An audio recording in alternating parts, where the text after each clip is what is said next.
Salut Alain. Salut Sabrina. Bon, j'en parlais un petit peu plus tôt, le Canada qui est officiellement entré en récession technique. Est-ce qu'on devrait s'inquiéter de ça? D'après certains économistes, pas vraiment, même si l'économie ne va pas très bien. Puis quand on parle de récession technique, ça veut dire que le PIB réel a reculé pendant 2 mois consécutifs.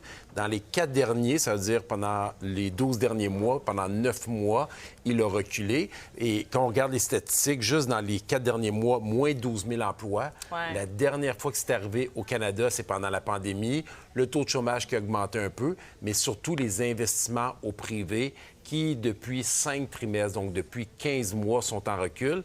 Cela étant dit, plusieurs économistes disent que ce n'est pas nécessairement une récession, ça prendrait juste une petite variation pour que les choses se replacent. Ça reste qu'on n'a pas encore d'entente avec les États-Unis. Il y a encore beaucoup de travail à faire pour redonner confiance aux investisseurs. Bon, effectivement, on a eu quelque chose qui vient de tomber ici. Sinon, on va parler du Bloc québécois parce qu'aujourd'hui, ça avait été annoncé hier, mais ça a été l'annonce officielle aujourd'hui. Il y a Simon-Pierre Savard-Tremblay qui a annoncé quitter le Bloc québécois pour se rendre du côté du Parti québécois. Un autre transfuge, encore une fois, mais là, on n'a pas l'impression qu'il échange peut-être 4,30 sous pour $1.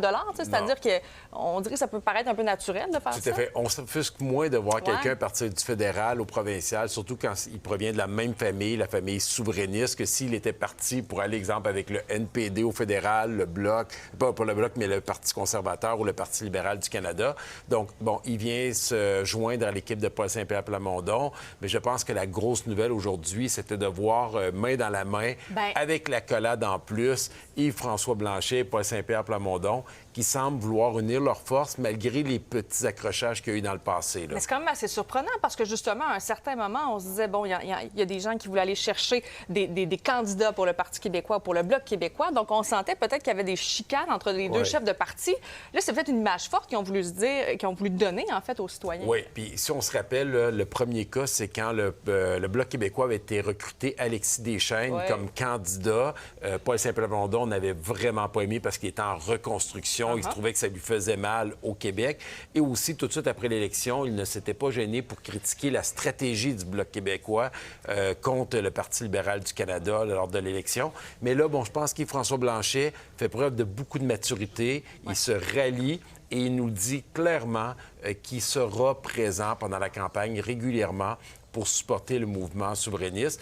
Et, qui sait, peut-être d'autres députés du Bloc. Oui, on sait qu'Alain Terrien, qui était député, qui avait perdu, qui faisait de la chronique politique, a annoncé qu'elle allait se présenter contre la première ministre Christine Fréchette.